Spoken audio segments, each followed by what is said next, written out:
Meus queridos irmãos, a paz do Senhor Jesus. Que prazer, que alegria por retornarmos aqui nessa noite, quarta-feira, onde nós vamos estar aprendendo mais da palavra de Deus. Minha gratidão a Deus por você que veio.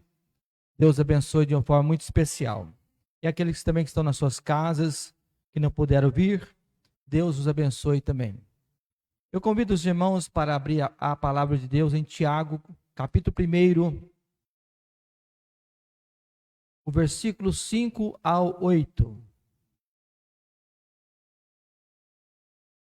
Tiago, capítulo 1, versículo 5 ao 8.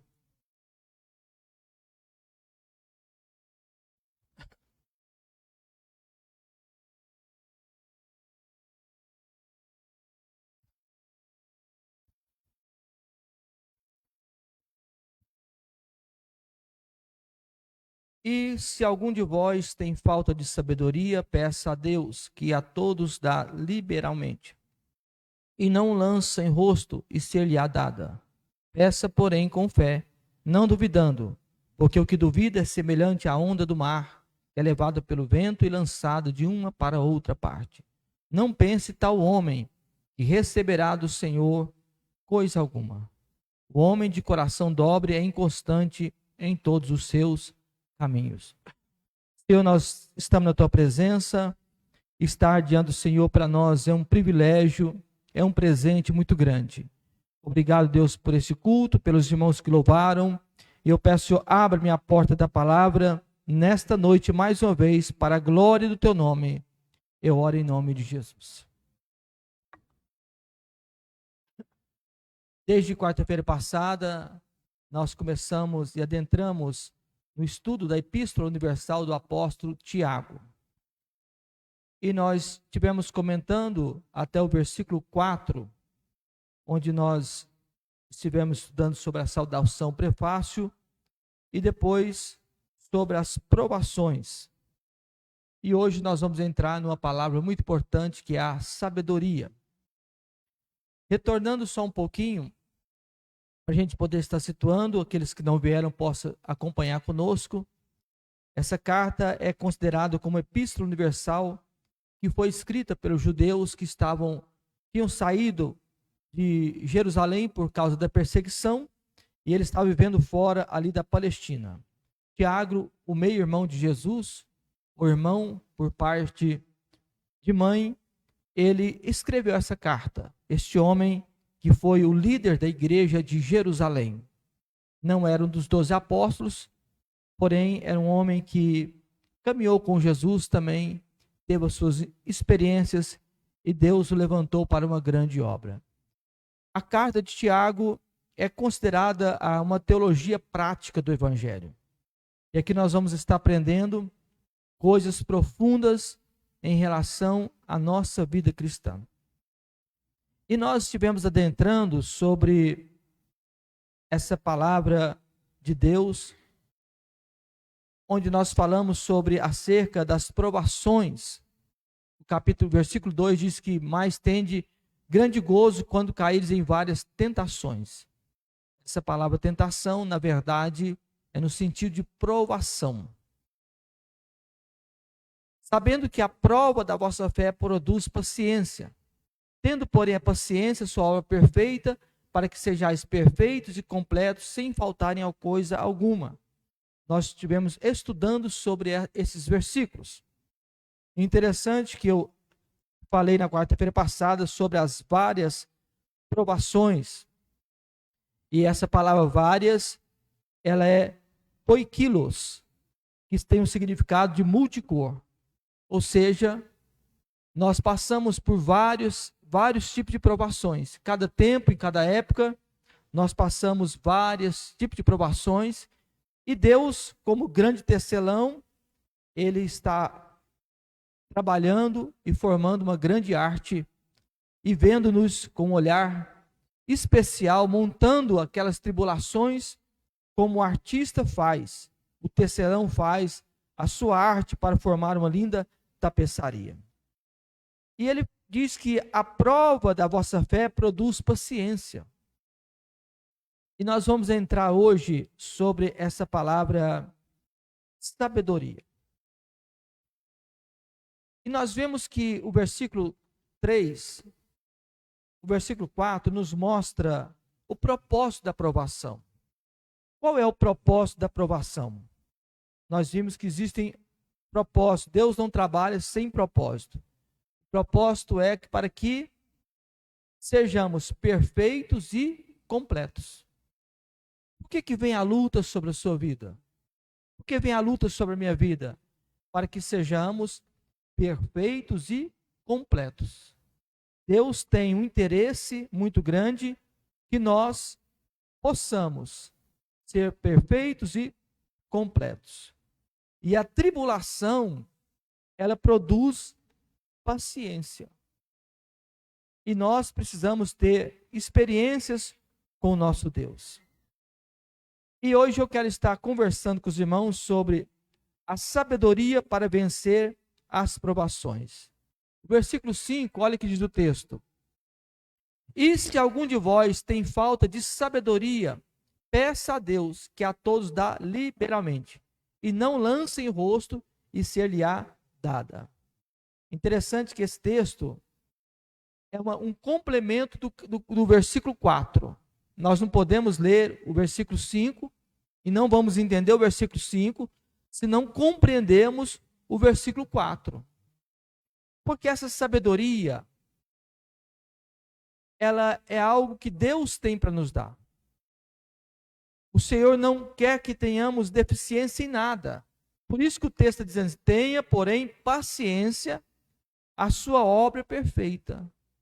A paciência é esperar e ser perfeito, para que sejais perfeitos e completos, sem faltar em coisa alguma. Aí ele complementa o versículo 5, eu vou estar parafraseando.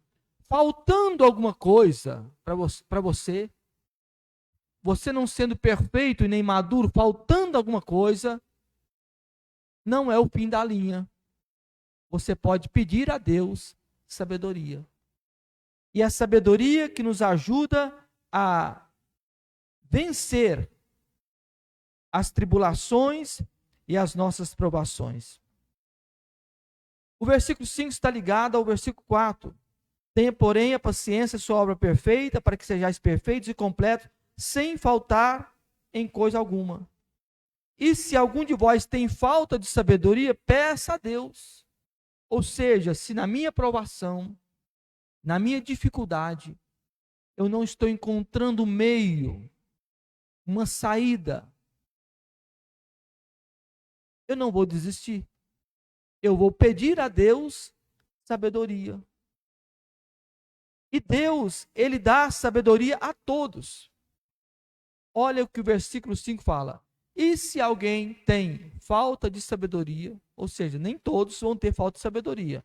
Alguém tem falta de sabedoria para ser perfeito e completo. Está faltando, não consegue ser perfeito e nem completo na aprovação para ser um varão provado e aprovado por Deus. Falta alguma coisa.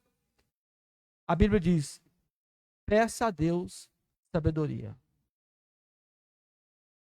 E a todos dá liberalmente. Essa sabedoria de Deus, ela é acessível a todos. Não é um grupo seleto, não é aos pastores, aos levitas, é a todos. Isso é muito lindo. Todos que pedirem sabedoria, eles receberão de Deus sabedoria. O acesso é aberto a todos. Se porventura falta na aprovação a sabedoria, para saber lidar com as questões do dia a dia, alguma coisa que perturba a tua alma, Deus tem sabedoria para nós. E como cristão que nós somos, nós devemos saber lidar com muitas situações. E algumas as quais nós não sabemos como lidar, nós temos um recurso para pedir a Deus sabedoria. Por exemplo, um pai, seu filho chega para ele e diz assim, papai, eu estou grávida. Esse pai precisa de sabedoria para acolher a filha. para amá-la, para corrigi-la, mas amá-la. Não compactuar com o erro, mas amar a sua filha. E por muitas vezes, essa sabedoria falta. Ela falta-nos. E por que falta-nos? Porque não pedimos. E o Senhor está dizendo para nós, por meio de Tiago, Deus usando Tiago, dizendo: se algum de vós tem falta de sabedoria, peça a Deus. Interessante que não está falando assim, peça ao YouTube. Eu vou digitar no YouTube, como ser sábio. Como resolver os meus problemas sentimentais. Não, não é essa sabedoria. Essa sabedoria é a Deus. E o acesso a Deus você tem. Eu tenho. É só falar: Deus, no nome de Jesus, eu estou aqui. Dê-me sabedoria. E a Bíblia diz que Ele dá a todos. A Bíblia Mensagem é uma versão, hoje eu estava lendo ela. Ela fala assim, o versículo: se vocês não souberem lidar com a situação por falta de sabedoria, orem ao Pai, e com muita alegria que Ele os ajudará. Se tem uma situação na sua vida que falta de sabedoria, o recurso é pedir ao Pai, que Ele dá a todos, sem nenhuma exceção. Onde posso encontrar sabedoria e entendimento para utilizar de forma correta as minhas adversidades? Tiago disse: se alguém sentir que não tem sabedoria para usar acertadamente as experiências da vida, e não há homem que por si tem mesmo possua essa sabedoria, peça a Deus. E Deus tem sabedoria para nos dar. E isso aqui, o versículo, a complementação do versículo 5, eu estava olhando hoje e eu achei lindo essa palavra.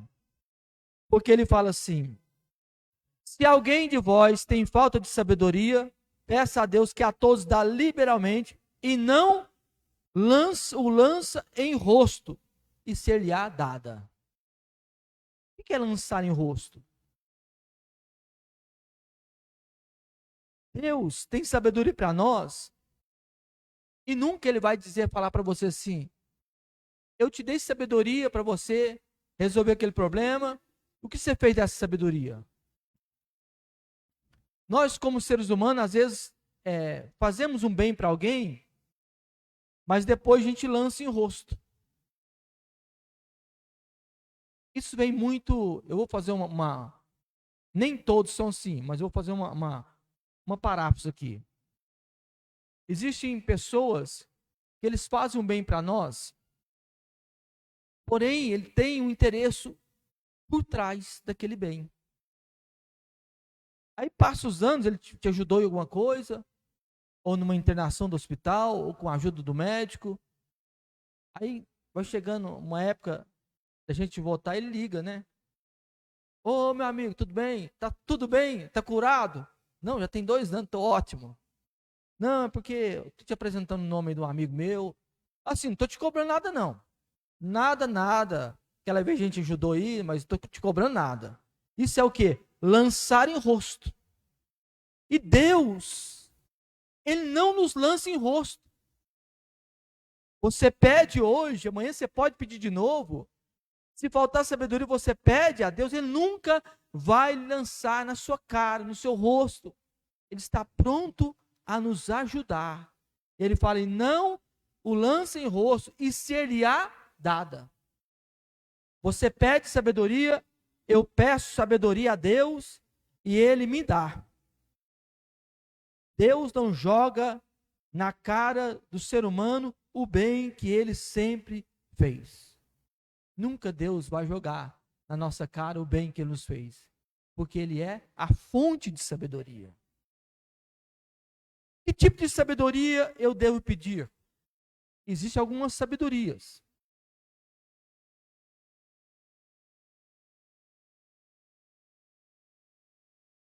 E Tiago, capítulo 3, o versículo 13, abra sua Bíblia.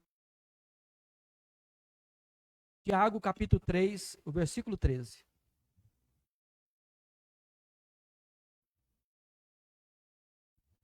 Tiago faz uma pergunta. Quem dentre vós é sábio e inteligente? Todo mundo quer ser sábio e inteligente, não é? Todo mundo. Aí ele responde: mostre pelo seu bom trato as suas obras em mansidão de sabedoria. Você quer ser sábio e inteligente? Então você vai mostrar. Como que eu vou mostrar? Através das obras e em mansidão de sabedoria. E ele complementa o verso 14: mas se tendes amarga inveja e o sentimento faccioso em vosso coração, o que é faccioso? Sentimento de divisão, de contenda, de intriga. Não vos glorieis, nem mintais contra a verdade. Essa não é a sabedoria que vem do alto, mas é terrena, animal e diabólica. Porque onde há inveja, espírito de divisão faccioso, aí há perturbação e toda obra perversa. Mas a sabedoria que vem do alto é primeiramente pura, depois pacífica, moderada, tratável, cheia de misericórdia e de bons frutos, sem parcialidade, sem hipocrisia. Ora, o fruto da justiça semeia-se na paz, para os que exercitam a paz. Então existe a sabedoria do alto, que é a sabedoria que nós devemos pedir a Deus. Existe também a sabedoria terrena, animal e diabólica. Não é a verdadeira sabedoria. E essa sabedoria terrena, animal e diabólica, ela tem dentro dela o espírito de divisão faccioso, a perturbação. Mas a sabedoria do alto, ela é pura, ela é pacífica, ela traz paz, ela é moderada. Essa é a verdadeira sabedoria que Deus tem para nos dar. E quem é a fonte de toda sabedoria? Abra sua Bíblia em Colossenses capítulo 2, o versículo 2.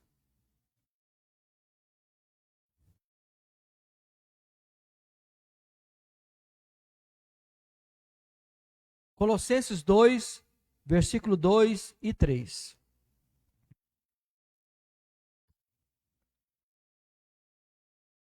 Para que os seus corações sejam consolados e estejam unidos em amor e enriquecidos da plenitude de inteligência para o conhecimento do mistério de Deus, Cristo, em quem estão escondidos todos os tesouros da sabedoria e da ciência. Em Jesus está escondido todos os tesouros. Quando se fala de tesouro, fala de valores. Da sabedoria e da ciência. Em Jesus está a fonte de toda sabedoria. Ser sábio não significa ter conhecimento. Significa aplicar o conhecimento para tomar decisões certas. Isso é ser sábio. Ser sábio não é quem é doutor, PhD.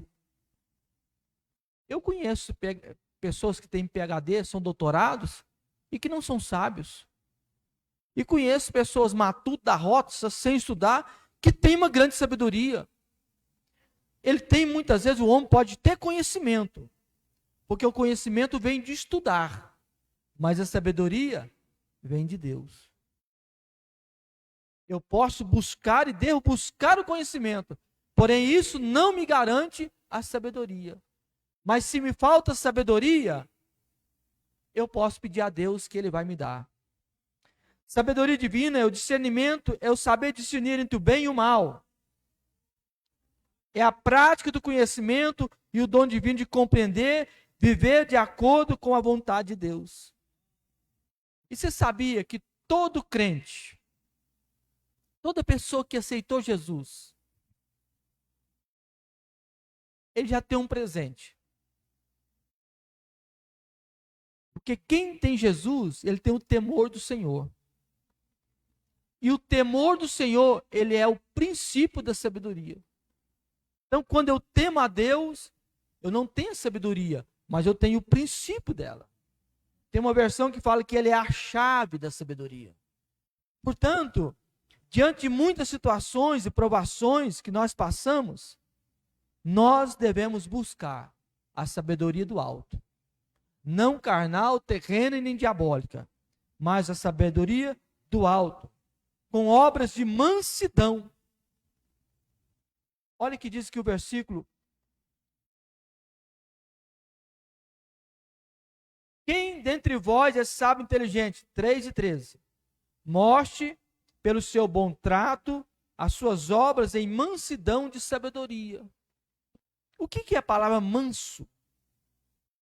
Ela é praus do grego, significa, esse termo era usado para designar o animal domesticado que tinha sido educado para obedecer à voz do seu dono, que respondeu às indicações da rédea. É a palavra que corresponde ao animal que aprende a aceitar o controle do homem.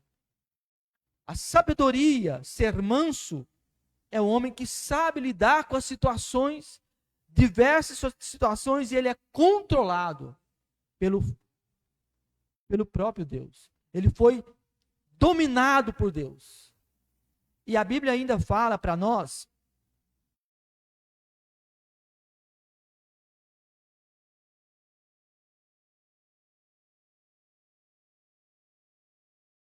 que é algo muito importante.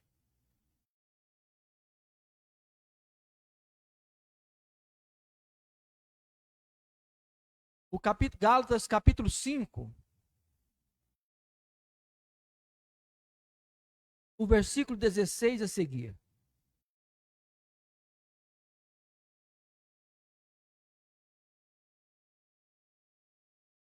O Senhor vai trazer a nós sobre duas diferenças, as obras da carne e o fruto do Espírito. Digo, porém, andai em Espírito e não cumprireis a concupiscência da carne. Porque a carne combina contra o Espírito contra a carne, e esses se opõem um ao outro para que não façais o que quereis. Mas se sois guiados pelo Espírito, não estáis debaixo da lei. Porque as obras da carne, quais são as obras da carne? Elas são manifestas, as quais são: o que é a obra da carne? Prostituição, impureza, lascívia, idolatria, feitiçaria, inimizade, porfias, emulações, iras, pelejas, dissensões, heresias, invejas, homicídios, bebedice, glutonaria e coisas semelhantes a essas, das quais vos declaro, como antes já vos disse, que os que tais cometem não herdarão o reino de Deus. Mas o fruto do Espírito, quem é manso, o crente precisa ter o fruto do Espírito. E o que é o fruto do Espírito? Não é os frutos, é o fruto. Tem um fruto só. E o fruto não é meu, é do Espírito. Então, se é do Espírito, não é por forças humanas, é pelo Espírito. Isso glorifica a Deus, porque todas as pessoas que nascem de novo podem ter acesso e serem controlados e ter o fruto do Espírito. Qual é o fruto do Espírito? Amor, gozo, paz, longanimidade, benignidade, bondade, fé, mansidão, temperança ou domínio próprio. Isso é o fruto do Espírito. Você já tem o fruto do Espírito. Talvez alguém aqui pode estar algum elemento descontrolado. Por exemplo, eu amo laranja, mas eu gosto de laranja doce. Eu fico procurando aquelas laranjas que eu penso que está doce. E quando eu compro uma laranja a casca bem amarela, sabe? Eu descasco ela assim, preparando para ingerir aquele sabor. Eu olho assim, eu descasco, cheirosa, e eu parto ela, aquele sumo é a laranja. E eu penso, é hoje, Jesus. Quando eu ponho na boca, às vezes ela está doce, igual o mel, mas é muito bom. Mas tem dia que ela está tão ácida, tão azeda. eu já não posso comer muito sal. E tem que ingerir aquela laranja. A gente chega a arrepiar para não jogar o dinheiro fora. E tem dia que a gente está igual essa laranja, ácida e azeda. Nem a gente aguenta a gente mesmo. Mas o fruto não é seu. Irmãos, olha que lindo, não é você que vai conseguir. O fruto é do Espírito. Se fosse da carne de nós mesmos, nós não conseguiríamos. Mas não é nosso, é do Espírito. E o fruto do Espírito é amor, gozo, paz, longanimidade, benignidade, bondade, fé, mansidão. Nós estamos vendo sobre que o apóstolo Tiago está dizendo aqui que quem dentre vós é sábio e inteligente, mostre pelo seu bom trato as suas obras em mansidão de sabedoria. Manso é a pessoa que foi dominado pelo Espírito. E Jesus quer hoje nos dominar pela sua palavra, pelo seu Espírito. Para que a gente saia aqui afinado pelo Senhor Jesus, pela sua palavra. O Senhor Jesus, nas bem-aventuranças, ele diz, bem-aventurados os mansos, porque eles herdarão a terra. E tem uma tradução, eu falei isso no Sermão do Monte, uma versão que ela fala assim, bem-aventurado o homem cujos instintos, paixões e impulsos estão sob controle. Bem-aventurado o homem que aprendeu a dominar-se. Sabe quando você é confrontado? Nós estamos falando de sabedoria. Essa sabedoria é com obras de mansidão. E o Senhor tem sabedoria para dar a cada um de nós. Primeiro que, quem tem falta de sabedoria, peça a Deus. Segundo, como eu devo pedir sabedoria a Deus? O texto vai nos responder. Primeiro, se falta sabedoria para eu vencer as lutas, as dificuldades, se eu não estou tendo sabedoria para lidar com as situações, com as minhas provações, com as minhas lutas, o remédio é pedir a Deus sabedoria. E como eu vou pedir? Tiago, capítulo 1, o versículo 6.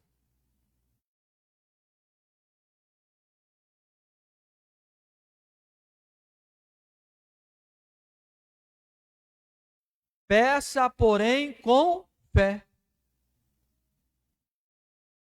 Não duvidando, porque o que duvida é semelhante à onda do mar, que é levada pelo vento e lançado de uma parte ou outra. Eu devo pedir a sabedoria com fé. Porque o que duvida é semelhante à onda do mar, que é levada pelo vento e lançada de uma para outra parte. Os irmãos já tiveram experiência de ir no mar? Grande parte aqui. Quem teve a experiência de ir no mar? Eu acho lindo. Eu fui algumas vezes no mar, acho lindo. E eu tinha um sonho de andar de jangada. E nós fomos no meio do... A gente estava andando eu e Rosane entrando na jangada lá e aí você paga, você não escolhe os companheiros, né? Eles vão enchendo de gente. Aí no meio do caminho, no mar lá, as ondas muito fortes, eu estava encantado. E tinha uma senhora que estava indo com a gente, tinha acabado de almoçar. E aquilo, irmãos, atrapalhou o estômago dela. Aí o rapaz falou da jangada, voltar. Eu olhava para ela e falei, Jesus, não é possível. Não é possível, que passeio extraordinário. Mas o mar, ele é levado por ondas. As ondas vêm e elas vão. Não é isso? As ondas. O que duvida é semelhante à onda do mar. Ele não recebe. E como é que eu não vou duvidar? Eu tenho que ter fé. E como eu ter fé? Qual é o princípio para eu ter fé?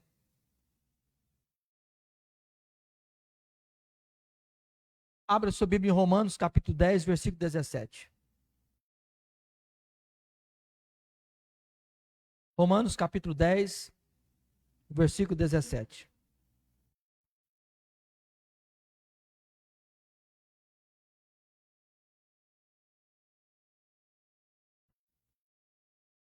De sorte que a fé é pelo ouvir e ouvir pela palavra de Deus. Como que é gerado fé no meu coração? É eu ouvir a palavra. A oração não gera fé em você, mas a palavra gera fé. E pela fé você ora. Porque nós não estamos palpando Deus aqui. Ninguém está palpando Deus, mas nós sabemos que Ele está presente pela nossa fé. Enquanto eu prego essa palavra, gera fé no seu coração. Porque a palavra de Deus, ela é viva e eficaz. Por isso que é importante você vir congregar. Você vir ouvir a palavra. Porque quando eu prego essa palavra, qualquer pessoa que ao ministrar essa palavra, na medida que é pregada essa palavra, é gerado fé no seu coração. Porque de sorte que a fé é pelo ouvir e ouvir pela palavra de Deus. Eu preciso ouvir essa palavra. Eu preciso ler essa palavra. Se eu ler essa palavra, se eu ouvir essa palavra, gera fé no meu coração. E essa palavra, ela é extraordinária para mudar os nossos corações.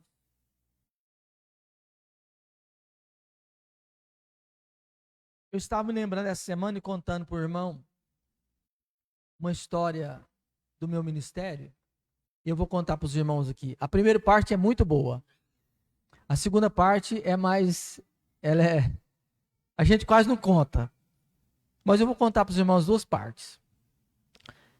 Eu era pastor lá do bairro Miranda, da congregação, e eu acredito, até ter uns 18 anos atrás, 18 a 20 anos atrás, muito tempo. E um dia eu estava orando lá, o povo, irmãos, estava uma briga muito grande, uma contenda. Terminava o culto, irmãos, os vizinhos saíam para fora. Dava 10 para 9, os vizinhos saíam de fora das casas para ver os crentes brigar. Era coisa de louco. E eu caí lá para apacentar aquela igreja. E Jesus falou para mim, você vai para lá, que eu vou fazer uma grande obra na sua vida e naquela igreja. Tinha um dia que eu estava lá no fundo, lá, pastor Acódimo. Eu fiquei pasmo, porque não era a minha realidade de vida. E briga de mulher, você já viu o que é? Pega os cabelos. É uma coisa horrível. E os vizinhos achavam bom, irmão. Se fosse hoje, irmão, estava tudo na rede social. E eu orando, irmãos, buscando a Deus, me deu um desespero. Eu comecei a orar toda sexta-feira, da meia-noite às 5 horas da manhã. Eu orava por desespero. Depois que eu orei uns 2 anos, eu não via nada acontecer. E nós estávamos construindo o templo ali na congregação.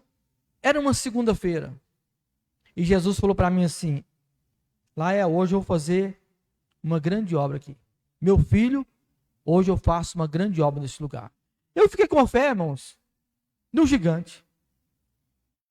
E quando eu estava orando, chegou um irmão lá que era cooperador, hoje ele é presbítero, falou, pastor, tem uma mãe que quer saber se Deus existe. E ela trouxe aqui a filha dela para o senhor orar. Eu digo, não pode deixar que Jesus vai curar ela. Ele falou, não, mas o senhor não sabe da gravidade, ela é paralítica. Eu falei assim, não, mas você pode falar para ela que Jesus vai curar ela. Ele saía e voltava, pastor, você não está entendendo, ela não anda.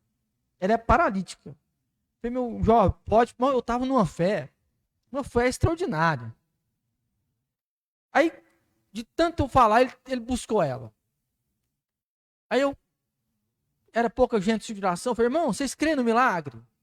Amém. Aquele amém de nada, mano. Irmão, então nós vamos orar aqui.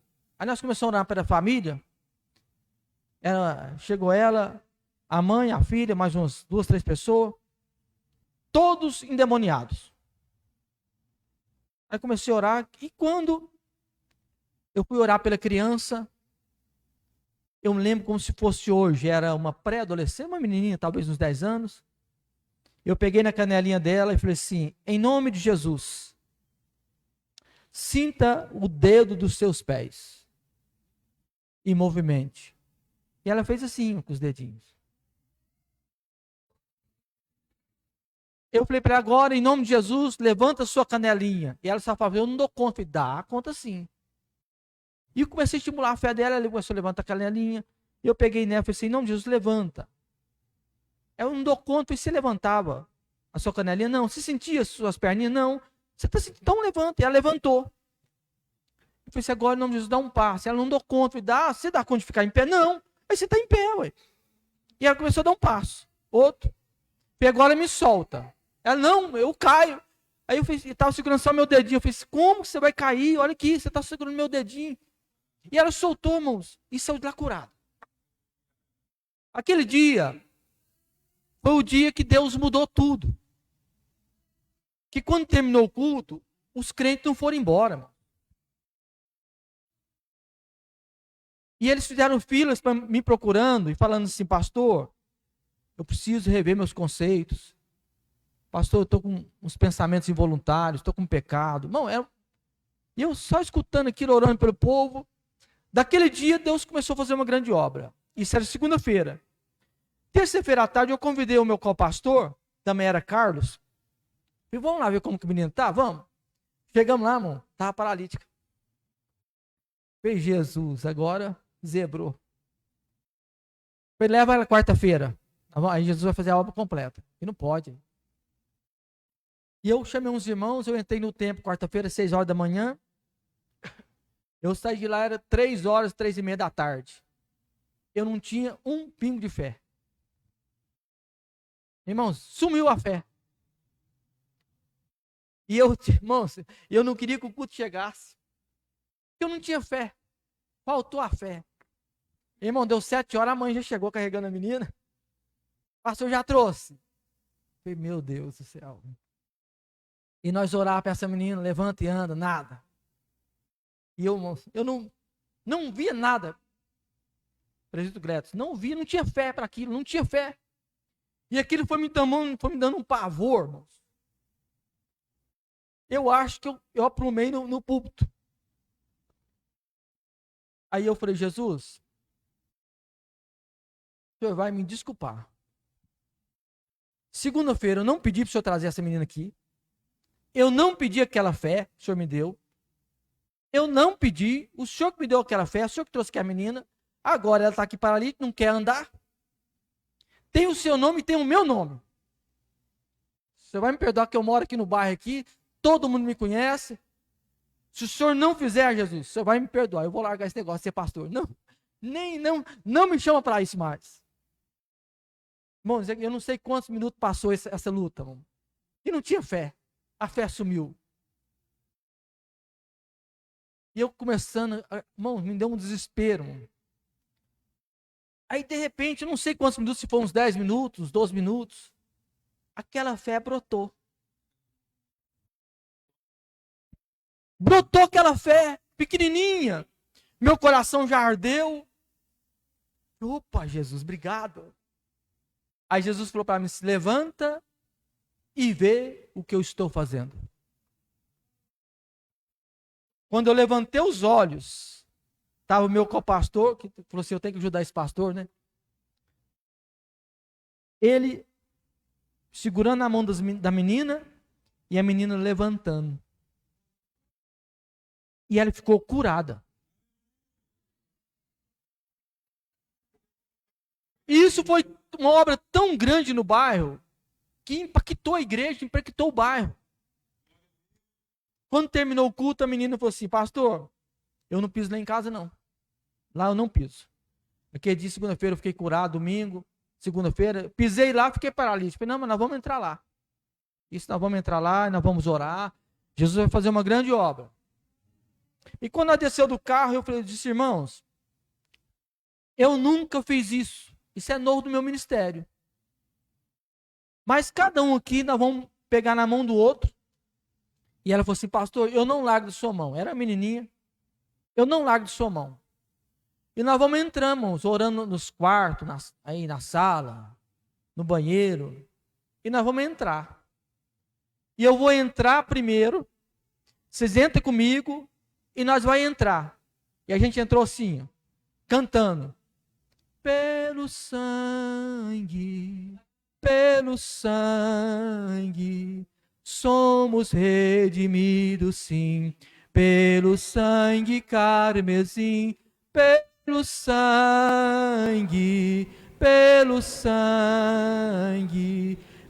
sangue de Jesus no Calvário. E a gente entrava marchando com aquela ousadia que Jesus dá para o crente espiritual. A gente entrava e cada passo que a gente dava, Jesus entrava com a gente. Aquele dia foi o dia de uma grande vitória naquele lugar. Então, se faltar fé, a palavra hoje gera fé no teu coração. Porque para Jesus não existe obstáculos que ele não pode quebrar. Não existe paredes que ele não pode perfurar e quebrar as paredes. Não existe nada. O nome dele é poderoso para entrar e mudar toda a situação. E Tiago está falando, quem tem falta de sabedoria, peça a Deus, mas peça com fé, não duvidando. Não existe nada que é intransponível para o nosso Deus. Porque o que duvida é semelhante à onda do mar, que é levado pelo vento e lançado de uma para outra parte.